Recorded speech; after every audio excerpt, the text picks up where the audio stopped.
Welcome, everyone, to the Wednesday morning webinar series. It's the fourth week of February in 2026, and Troy Love is joining again this week. And so I was just sharing before I hit record, that he's the master Jedi of attachment wounds and healing. And I recommend his work, and I've done it personally. I found it super helpful, even at the point where I'm at in my recovery journey. And it's just instrumental in helping identify some things and having voice to, oh, that's what that is. Doesn't change it, but it does let us choose what we do to move forward in a different way. So the wounds are still there, but it's just, being able to go, hey, that's getting poked, and I can think about what do I want to choose to do, and I get to choose. So usually I choose to go, I recognize that, and I'm going to move forward in a positive and helpful way. But it's always a choice. It So is. yeah. So how are you? Thoughts on any of this so far? We don't have questions yet. We really do want questions. Yeah.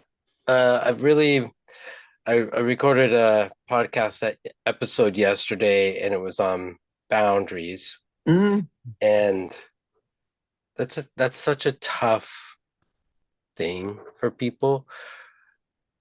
One of the things that came up for me as I was recording it is that boundaries are really not an attempt to control somebody else. They're really an attempt to give me power back, to take my power back.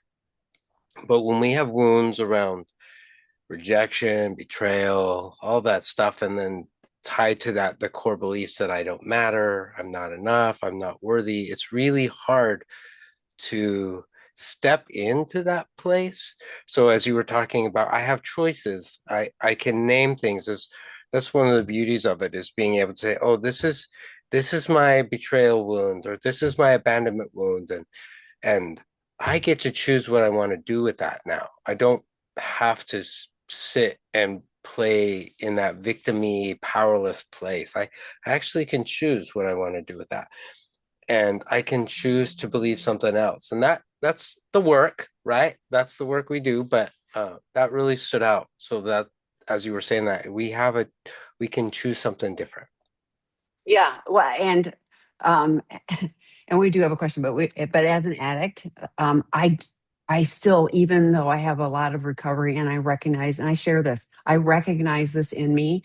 I hate being told what to do. I hate it. And Yeah. my first reaction is always going to be a not good reaction. I'm going to, and so, I mean, I've learned to talk myself through it and choose to, go, well, so if I have a choice, like even if I have two not great choices, like neither of them is great, I still have a choice, and then I get to choose. And then my attitude also is in a much better place. And, again, it's not, this is not something I'm sharing out of pride that I'm so, I hate it about myself, and I have worked really hard on it, and I've gotten better. But that it's that knee jerk reaction is always, you know, so I don't like that. I really appreciate what you're sharing about boundaries too.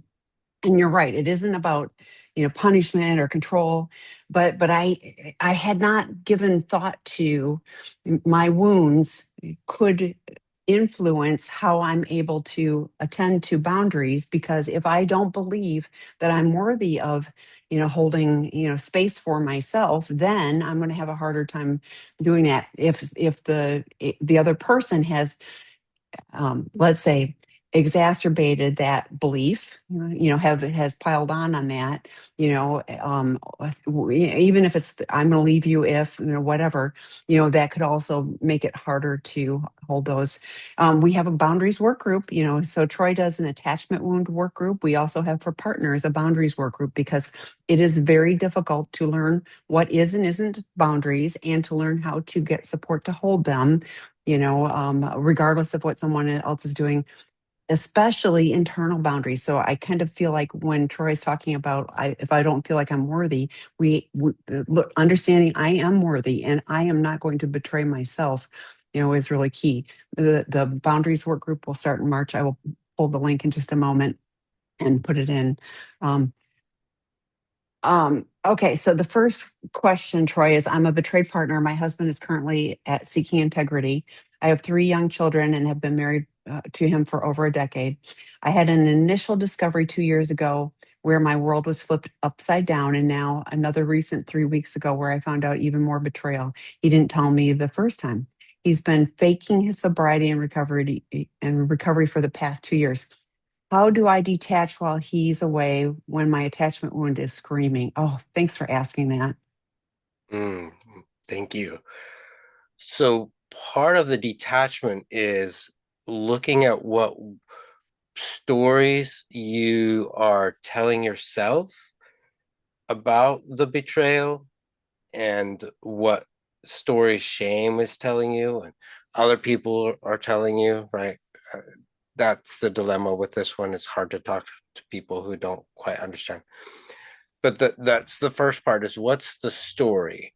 So, and I don't, so the facts are he has lied, he has kept secrets, and you discovered that. And that those are the facts. And there's more, right? Who knows what he did specifically, but that is the bottom line is that he lied and then you discovered it and then you thought that he was telling the truth and then discovered that that wasn't the case. So there's a huge betrayal wound that goes along with that. And then what is it that you end up believing about yourself as a result? And there's three genres that can get activated and Zoom Let me change. make you co-host. I think I didn't do that. No, So hang yeah, on you one got it. second. No, Oh, I I can do it. did? Okay, good. Yeah. Sometimes I actually do what I need to. Yeah, Zoom did some weird things recently, and now I can't find anything. So give me a sec. Okay. But the three core beliefs are I am. The three genres are I am, safety and trust, and powerlessness. And all three, I'm sure, are showing up right now in your life. Like I'm not enough. I wasn't enough for him to be faithful to me. There was something wrong with me. Uh, like I don't look like the people that he was acting out with. I'm defective. That kind of genre about like I'm not enough. The second is safety and trust. I'm I'm not sure I can trust him, or I don't trust him. He lies. My world is now unsafe.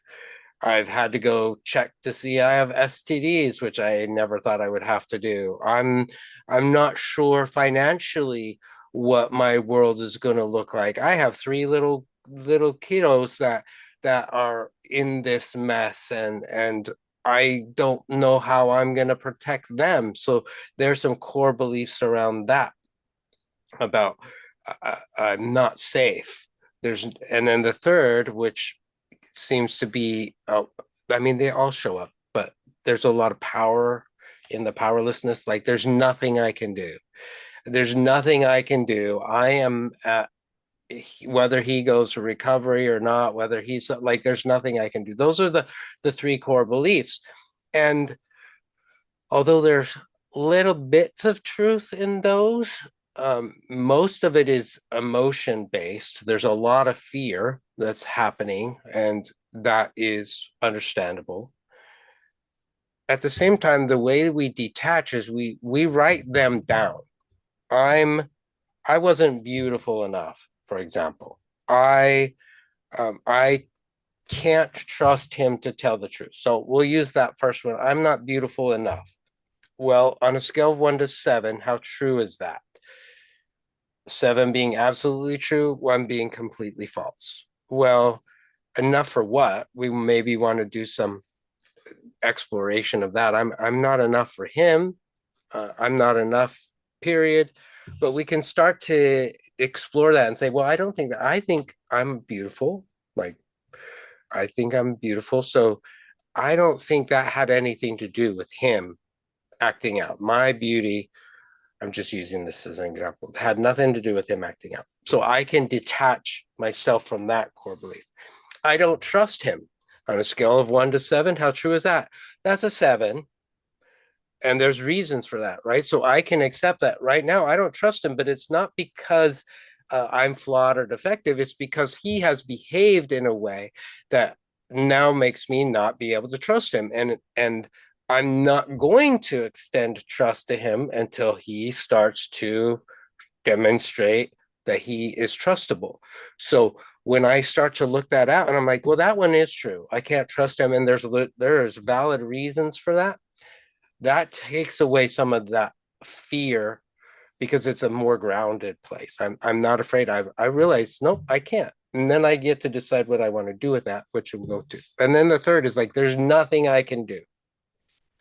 There's nothing I can do to make him behave. There's nothing that I can do to provide for my family. I'm going to be all alone financially, all those things. And so we break that down. Is that true? Is it absolutely true? And when we can start to challenge that and we realize, no, well, then, no, that's not true. Like I have choices. I might not like them. They may be really crappy, but I do have choices and I can step into that place. That that empowers me to be able to decide how I want to respond. And it's kind of what Tammy and I were talking about a minute ago. That's where the boundaries come in. I'm not setting boundaries to control his behavior. I'm putting boundaries in place to protect myself and my children. And and so I'm doing that from a grounded place, not an emotional place. That's all easy to say and really hard to do. And you've been with this guy for over 10 years. So there's a lot of probably wonderful things that have been a part of that life too. And so those are the challenges of grieving and all those things. What you're really going through is the grieving cycle. You're going through the steps of grief. And the first one is anger. And well, the first is denial. I can't believe this is actually happening to me. And the second is anger. And the third is sadness. And we need to give ourselves space for all of that. And then hopefully you can either have a trusted therapist that you're working with. You can attend some of the Wee Tonglen groups that exists out there only for betrayed partners, the drop-in groups that we have for women, those kind of things. So you can be empowered to support you so that when that betrayal wound gets hit again, and it will, even if he never acts out again, you'll drive by something and you'll see it, or a movie you'll be watching and it will poke up that instead of going into these dark places of I'm not enough, I'm there's nothing I can do and I'm not safe, to step into I am enough. I am worthy of love and belonging. I am worthy of a husband who tells the truth. I am worthy of having a relationship where there's safety and trust. And I have choices to make that happen. That's how you detach from that, and really disconnect your worth from his behavior.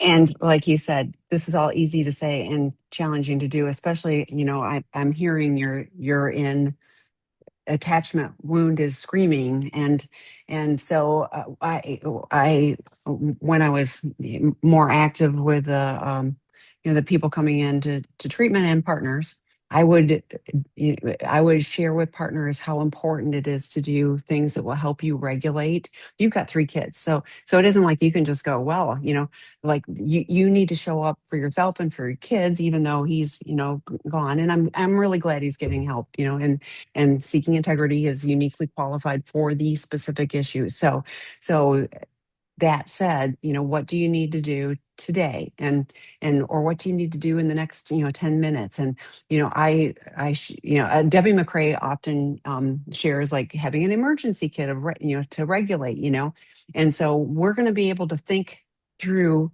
negative core beliefs if we're able to be regulated, and I love breathing exercises, journaling, like there's so many things, the 5 4 3 2 1 box breathing. there's a lot of things that we can do that will help us, reattach our thinking part of our brain, and even if it's for 10 minutes and then the thoughts come back, at least you've bought yourself 10 minutes. Debbie McCrae does the stop it, stop it, stop it. I've done that. It actually really works if I've got looping thoughts. So, so there's a lot that you could do to focus on what you need to do right now. He's away, he's under really good care. So what do you need to do to take care of you in this moment? But I love everything that Troy was just sharing. It's those negative core beliefs that have been influenced by the betraying partner, usually. It could be even more than that, but here's where you are right now, and what do you need to do to to take care of you, the kiddos, and to be as regulated as you can. So, but you're not going to be able to like just detach. You're like, no, this is like a crisis, chaos, all of those things.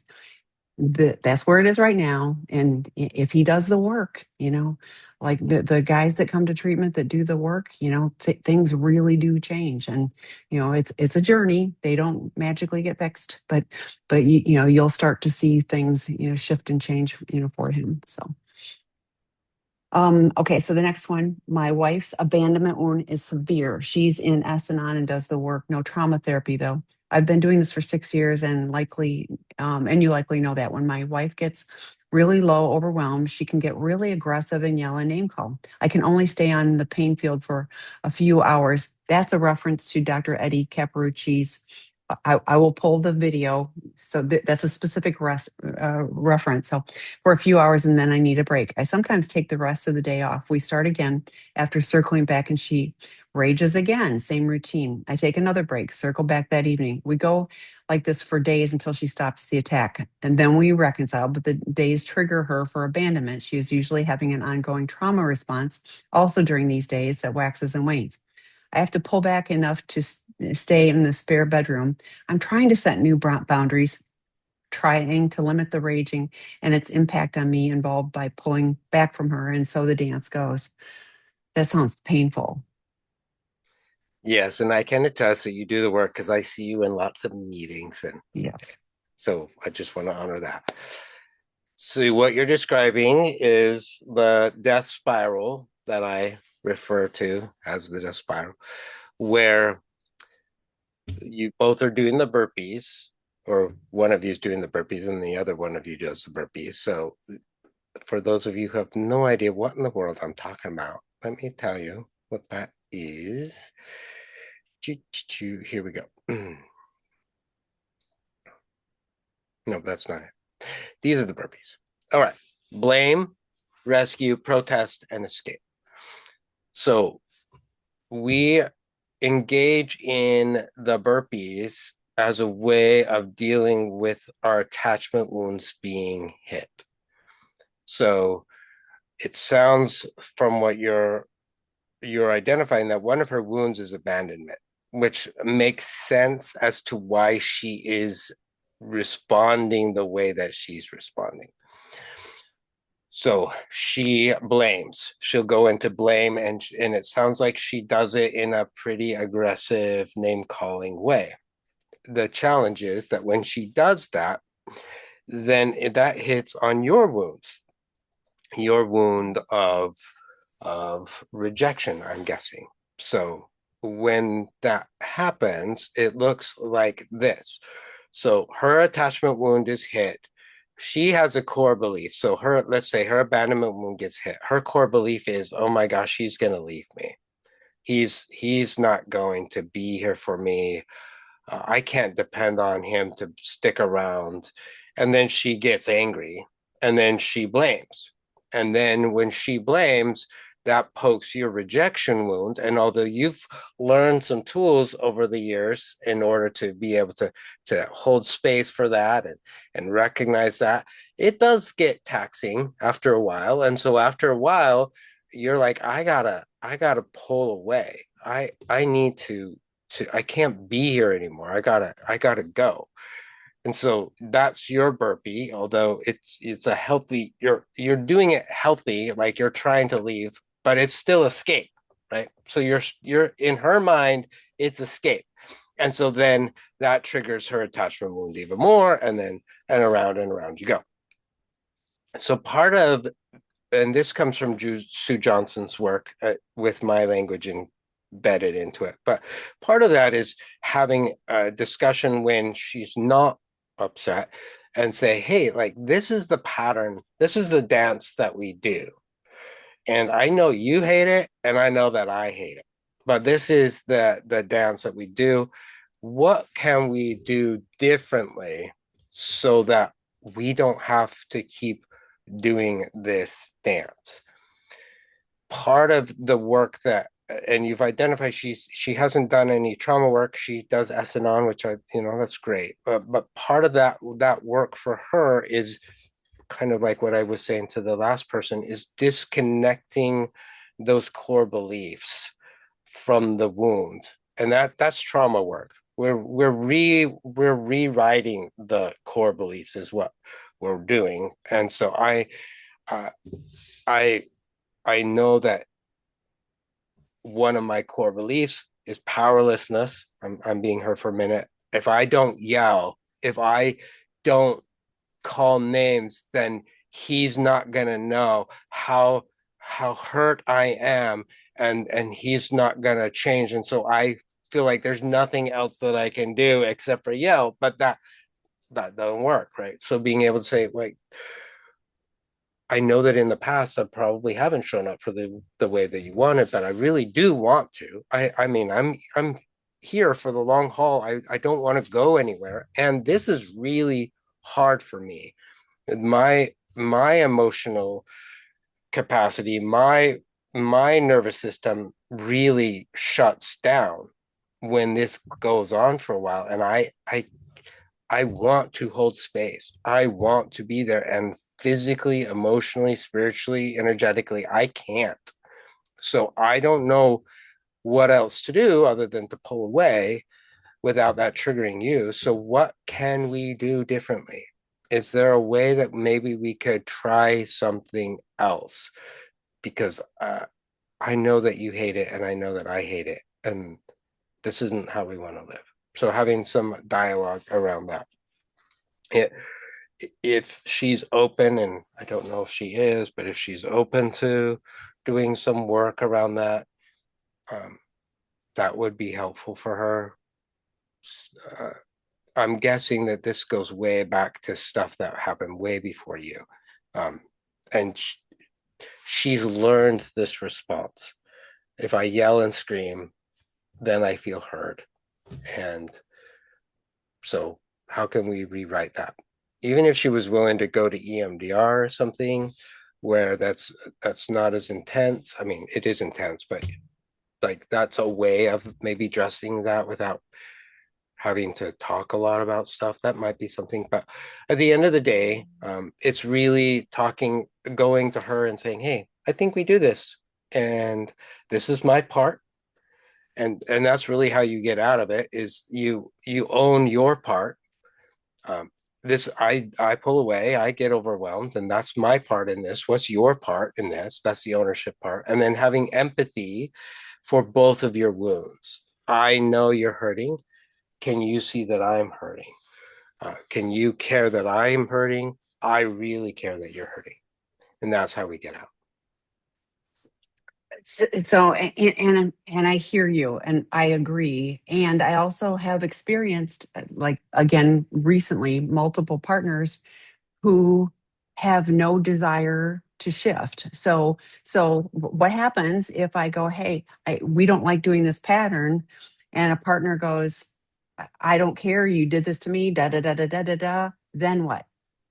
That is a legit question, right? And Thich Nhat Hanh does this four mantra thing that he talks with Oprah about with couples, and one of those mantras is, "Darling, I suffer," and then the fourth one is, "Darling, I see that you suffer. I'm here." And I'll have couples do that, and the betrayed partner says, "I don't give a crap that he's suffering. Like, I'm suffering. I don't care that he's suffering," and they cannot hold space for their partner's pain. No judgment about it. They're in their wounds are so intense that they can't. So I work with the guys for a while, but if this continues over a period of time, there are, and you've continued to be in recovery and you've continued to be honest and you've continued to do the things you knew, and this pattern is still happening, that there's a different question that, or there's a different conversation to have. And that's a really hard one because oftentimes the addict especially feels like, well, I deserve this. I've been such a piece of crap, so I deserve to live like this. And the truth is, nobody deserves anything. You are both worthy of having relationships of love and of support and those kind of things. So that becomes a different conversation. I get in the beginning, especially when there's not a whole lot of recovery going on, that might be the case. But if this is going on for a longer time, there's conversations that are going to be really uncomfortable, but will need to be had because boundaries, you have a right to have boundaries too. Yeah, and especially this far in having the name calling, and I actually witnessed that again last week with a betrayed partner, and and they're stuck, and I feel so sad that they are so stuck because there's just there is the rage and everything else, and I was trying to, well, it doesn't matter. We have lots of questions because my mind was wandering on that one. So okay, let's go to the question.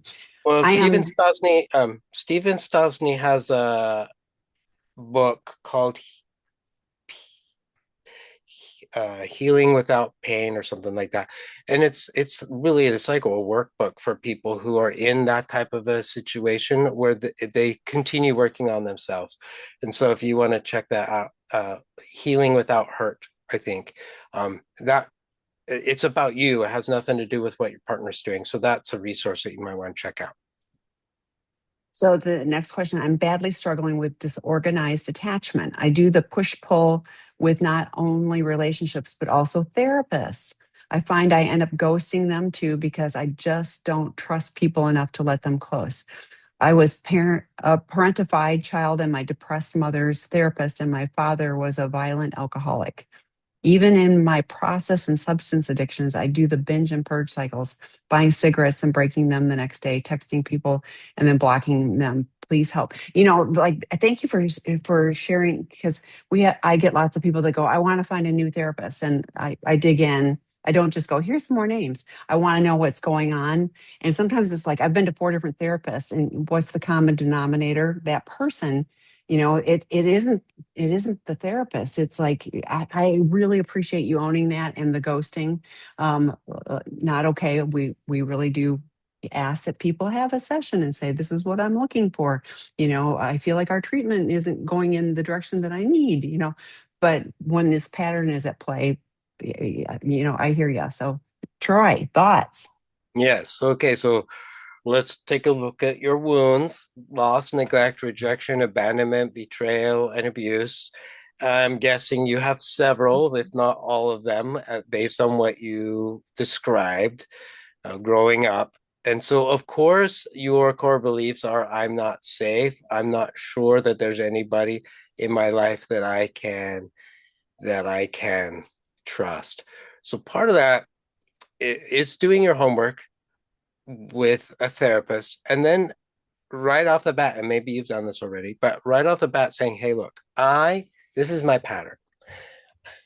I have a tendency to fire people. I have a tendency to just disconnect with them because I'm so scared. I don't trust them. So here are some things that would help me feel safe with you. Is that something you can do? And then the therapist can say what they can or cannot do around that. And then really it comes down to you learning not to ghost yourself. And Good I idea. don't mean that in a mean way. Like I look at all these wounds and then I realize that when I'm doing those patterns, like I'm losing myself, I'm neglecting myself, I'm rejecting myself, I'm abandoning myself, I'm betraying myself, and sometimes I'm abusing myself. And then no wonder why I am having a hard time healing, because I'm doing that to me. Nobody else is doing that to me. Other people did it to me, but right now I'm doing that to me. And so I don't want to. So it's so hard and scary, but I'm gonna write a big old sign on my mirror or something that says, I am worth showing up for me. I am worth telling my therapist what I need. I am worth talking to the friend that bumped up against my wound what happened, instead of just ghosting them. I'm worth that. I'm worth showing up for that. And you may not believe that at the beginning, so we write it a little bit. I'm willing to lean into the possibility that I'm worth doing that. But part of that is really starting to look at, okay, what happened?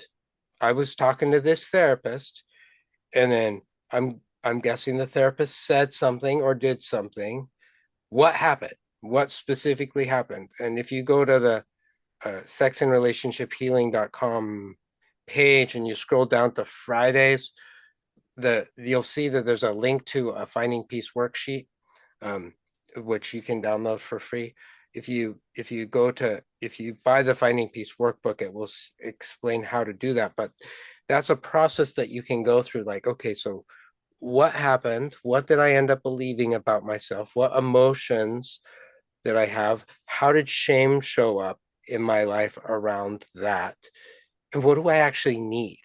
What do I need? And can I honor that? And can I go back and have that really tough conversation with this therapist and say, hey, this is what happened. I was really unsafe. Can you help me?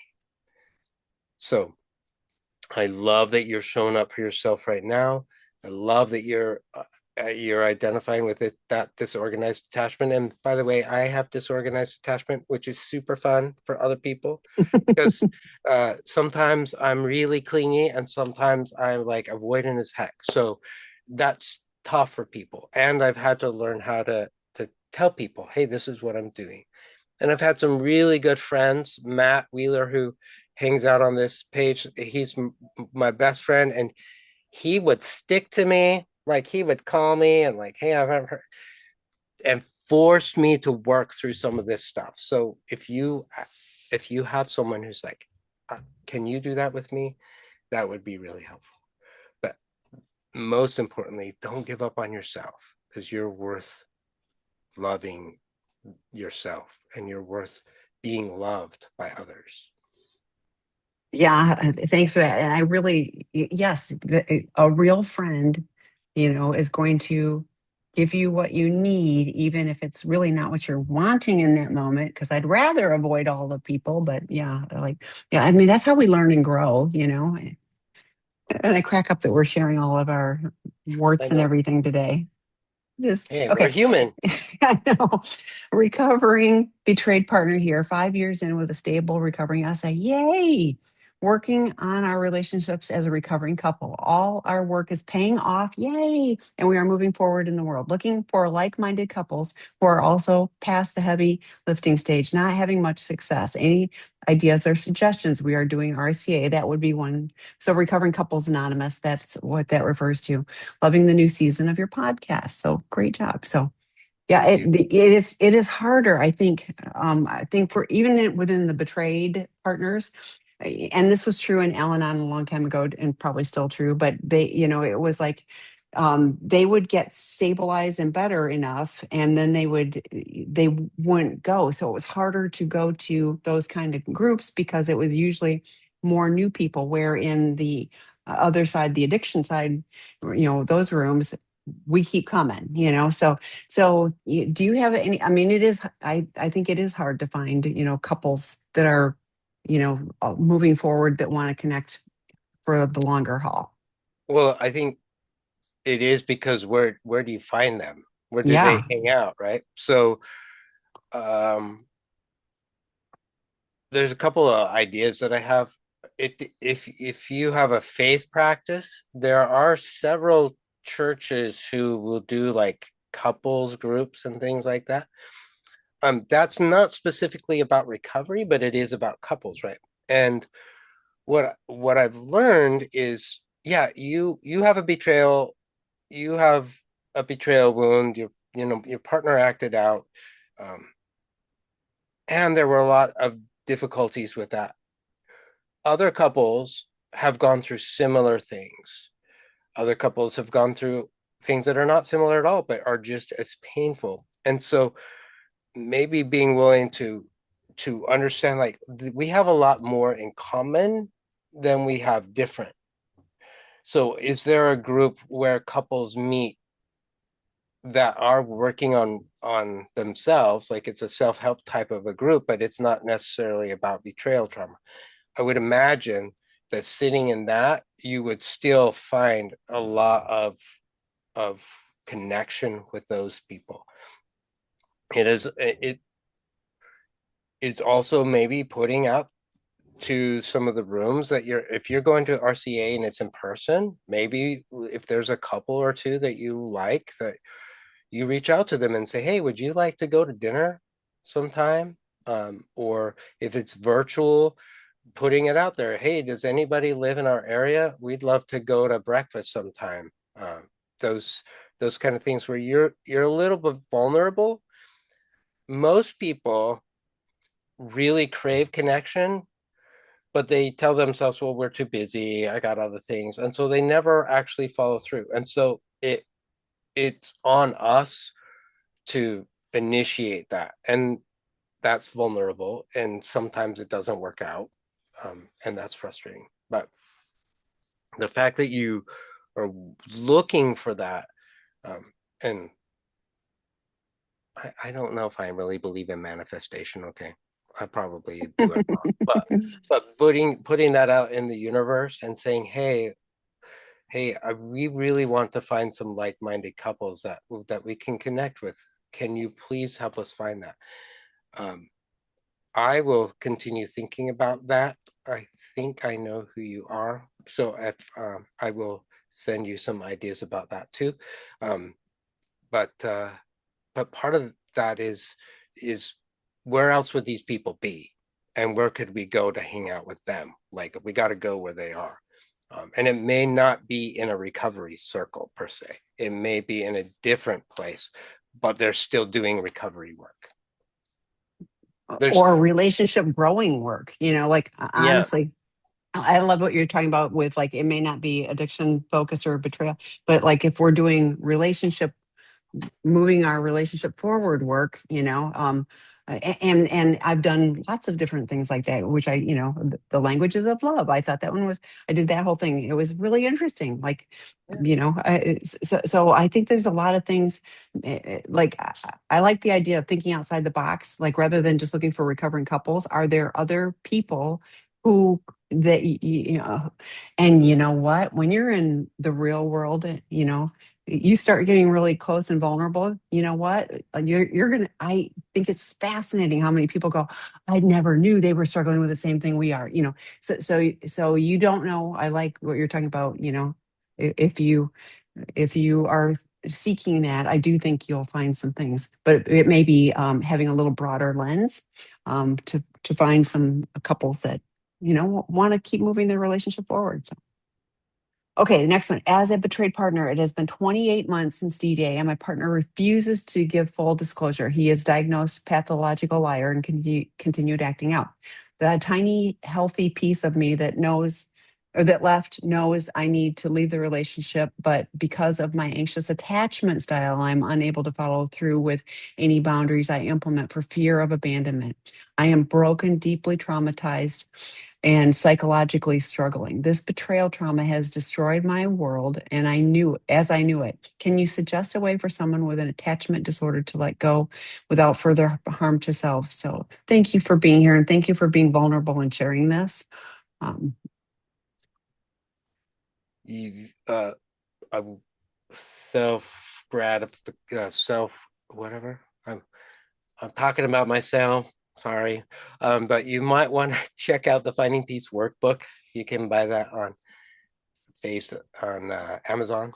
That's a place to start, and it gently walks you through some of this and what we've been talking about today. You may want to go see a therapist who does EMDR, because what is the key? Like you're identifying that the issue is that you struggle with that fear of being left behind or being alone. And so we want to be able to set up a place where you can start to rewire that core belief and start to believe that, hey, I'm going to be okay if I even if am alone. Like I'm going to thrive.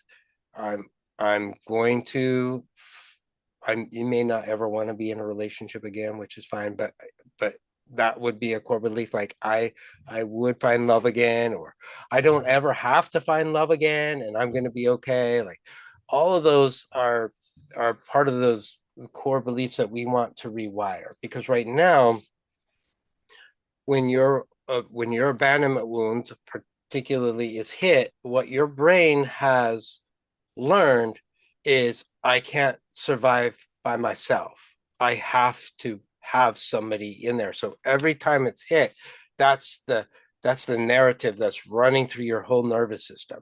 And then when he starts to pull away, or when you start to think, oh, he's not going to show up, that just sends you into that fight or flight response. And then you're not able to say with grounded power, hey, this doesn't work for me. So we want to be able to honor that. So you may want to find an EMDR therapist who can do that and help change that. I am guessing, although I don't know, that this abandonment wound happened well before you met him. So you're dealing with his betrayal right now, but the abandonment has been a part of your life. So even if you went to a trauma informed therapist who could work with you about that trauma overall and help strengthen what you end up believing about yourself, that will guide you into making more empowering choices. And you'll be able to identify, like, whether or not, dude, you do recovery, whether or not you are willing to. I mean, it sounds like he's not willing to be completely honest. It sounds like you wouldn't trust him even if he said something because he lies. um, for you to be able to say, hey, I am worth having a relationship with people who tell the truth. I am worth having the truth spoken to me. I'm worth not being lied to, and really letting that settle in. And if you wholeheartedly believe that, like, even if could you right now even just imagine what that would feel like to be able to hold on to that, and that's running through your entire body. I'm worthy of being having the truth told to me. I'm worthy of honesty and dignity. How do you see yourself responding when he lies? What do you see yourself doing? Not what do you see yourself doing to him, but just what do you see yourself doing? So um finding peace workbook is a way to do that. uh Tammy and Scott and I have been actually talking about doing a class similar to what I do for the addicts, for the betrayed partners, that walks people through the finding peace workbook. We're just trying to figure out when, because I have Always no busy. I have no life, which is okay, but that's fine. So we're working on that. So look for that. That should hopefully an announcement for that should be coming in the next month. So that would be another place to do that. I'm going to text you about that. Okay. So I hurt with this one. He is a pathological liar, and you're wanting a formal therapeutic disclosure. Guess what? He won't tell you the truth. Like, I know what you want, and I know what you'll get. You know, when people are separated, we don't even really recommend them. I mean, it's not we. It's in the world of this. They are not recommended. That said, some addicts who are really striving to be on a recovery journey go, my partner deserves to know the truth, even though we're leaving. I'm just doing this for my recovery. He's not in recovery. He doesn't want to be in recovery. And what I hear is, I don't want to be abandoned. And I don't know how long you were together, but he abandoned you throughout the relationship. That's, the reality is, he abandoned you. And I love what Troy was talking about. I wrote down the core beliefs because I thought, I got to write those down again. So, and I was like, I can't imagine, what message you are hearing, inside your head about I am unworthy. So I love what Troy was saying. You are worthy of having someone who's trustworthy in your life. whether it's a primary relationship or not. You are worthy of having trust and security. You are not powerless. You get to make a choice that will be for your betterment, not I'm huge on reframing things. So rather than, like I'm never going to get, I'm going to choose to let that go because that person is so broken that they are not going to be able to show up for me or anybody else, even for themselves. So I'm going to choose to move forward in a different path. I'm going to find there was a webinar Dr. Eddie did, and he talked about Dr. Gabor Mate, where you can't make what happened unhappen. This is paraphrasing, but the trauma is what you choose to tell yourself about that today and as you move forward. So rather than letting his past behaviors negatively impact your now and future, what would it look like if you went, enough, and I'm going to really work on healing for myself to be able to move forward. I did put Troy's Finding Peace workbook link for Amazon in the chat as well. So if you're watching this later, you can find it on Amazon. Okay, the trade partner here, the gift of my ambiguous separation is the insight gained from about my loneliness. It is present with or without my betraying partner being in the home. How do I heal my insecure attachment wounds from childhood, which contribute to me tolerating my partner's hurtful behavior to not be alone? Great question and great insight. So, what do you believe? We've been talking about a lot about core beliefs today. What, when you look at these wounds, again, you've had some of these, what do you end up believing about yourself, or what's the, we haven't talked a lot about the shadows of shame today, but there's some shame stories that are being told about you need to stay. So what are the stories that are being told in your mind or whatever about that? So um if I deserve this, if I stand up for myself, that will be really bad. If I leave, I'll be alone and that will be awful. So part of that is really recognizing what those stories are. And I guess we might as well talk about the shadows a little bit. I was going to say, you might as well pull them I out. might as well pull them up. So the shadows of shame are my way of dealing with shame. They each have a different job, but they all are managing our pain. So I'm going to make a guess and identify that the martyr and the impotent one are the ones that are showing up for you. The martyr is the shadow of shame that tells you that your needs don't matter and that you're responsible for making sure that everyone else is happy, that everyone else's needs are met, that everybody else is taken care of. And if you can sacrifice yourself, that's really great because that will make people want you to stick around, and you won't be a burden to them. And the impotent one tells us, well, there's no way out of this anyway. There's no thing, nothing that we do is ever going to change any of this.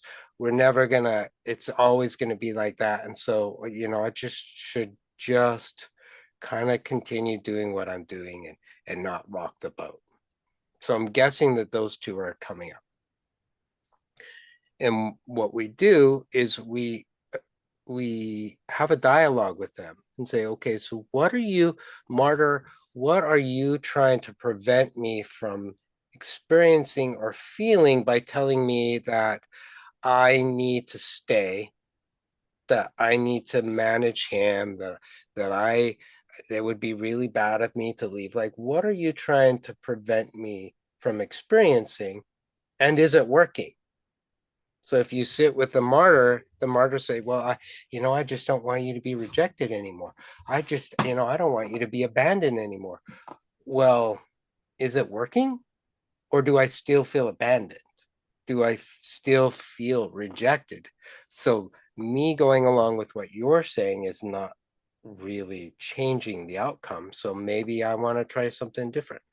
hey, impotent one, what is it that you're trying to help me through by telling me that nothing I do ever matters, that change is not going to work? Well, you're wanting to prevent me from feeling disappointment. You're wanting me to avoid having to face being alone because that's really scary. What would I need to be able to feel like I could do this on my own? Are there other people that I could reach out to so I'm not on my own?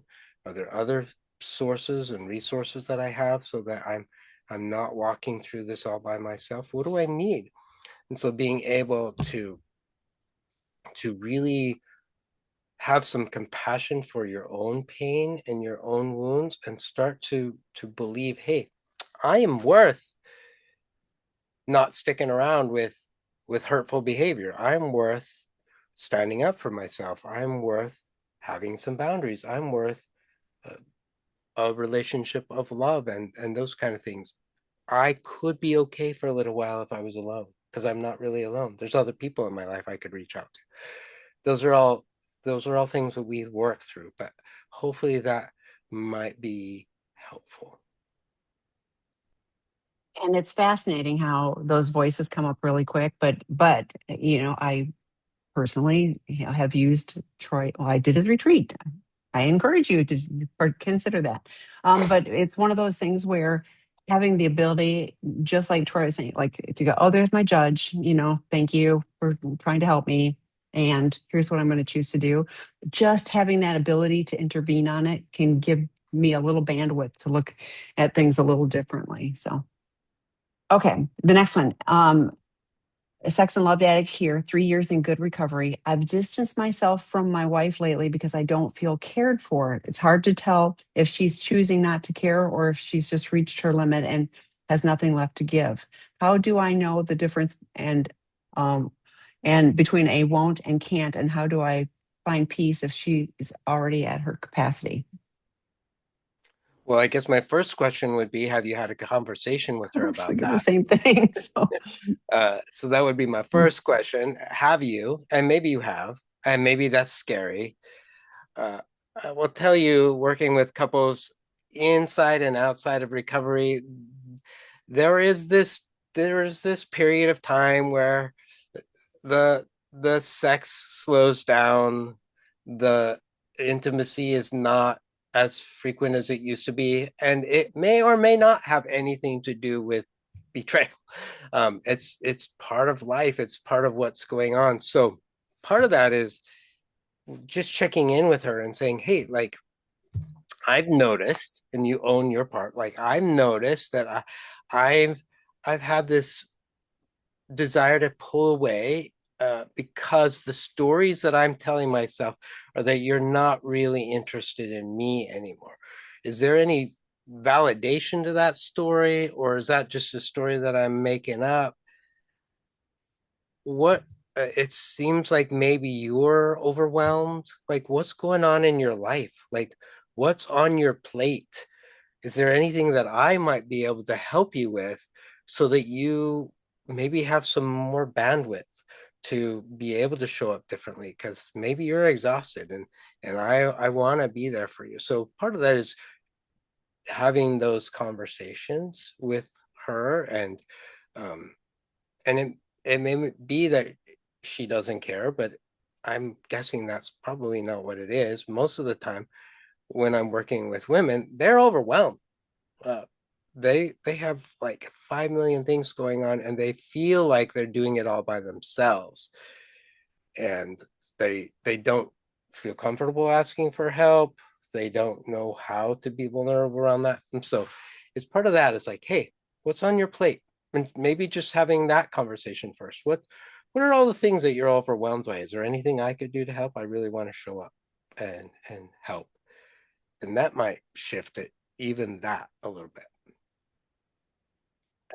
everything he just said, ditto. And but and I also heard the story I'm telling myself. Is there any truth to that? You're being vulnerable, so be prepared. And one of the challenges is to hold the emotional space of I need the knowledge, I need the data, because the story I'm telling myself is, oh, she doesn't care, and da, da, da, da. And here's what I read, and it's all about me, like I'm going to pull away from her because I feel like she's not caring about me.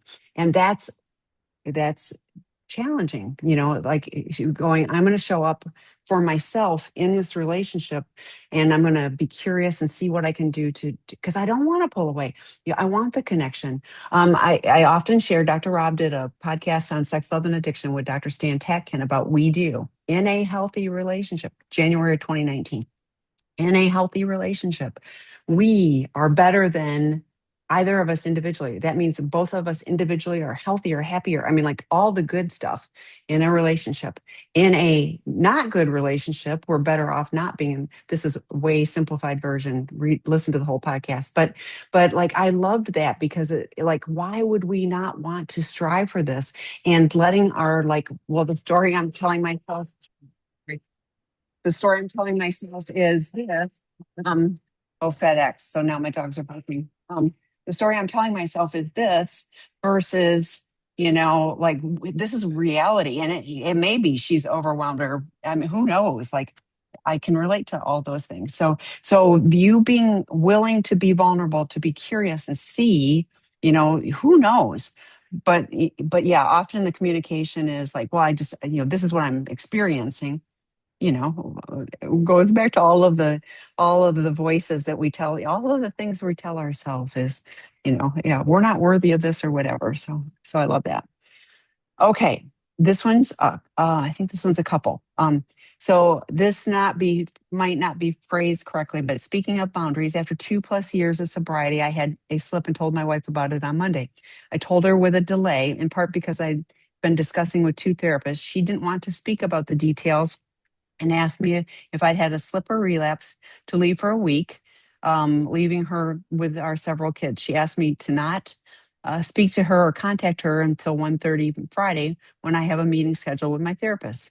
It was a respectful conversation, and she said her nervous system couldn't handle me being around. I accepted her boundary and left the house. She asked if I looked at porn, masturbated, or searched for inappropriate images of women, and I said one of the three. When I looked through her boundaries document, she asked me to leave for a time if there had been a significant acting out, which she detailed. My slip didn't constitute this search social media for women, but not porn or nudity. I'd like to respect her request, but I'm also seeing that it's not exactly in keeping with her boundaries document and would like to point out that respectfully. I want to find a way to give her some assurances and thinking about the opportunity to come back together on Friday. My therapist is on vacation and unavailable. My sponsor moved and ended our relationship in the last couple of weeks. So I'm connecting with guys and showing up here. Thank you for asking this. And Troy, what are your thoughts? All right. So I'm going to assume that you've had 2+ years of sobriety and haven't slipped in that time. And if that's the case, well, that's amazing. Good job. And um, and then you slipped. So if I'm reading through the lines, she asked you, you did not come to her and tell her, and that may or not may not be true, but that's kind of what I'm reading. And then when she found out, that freaked her out. So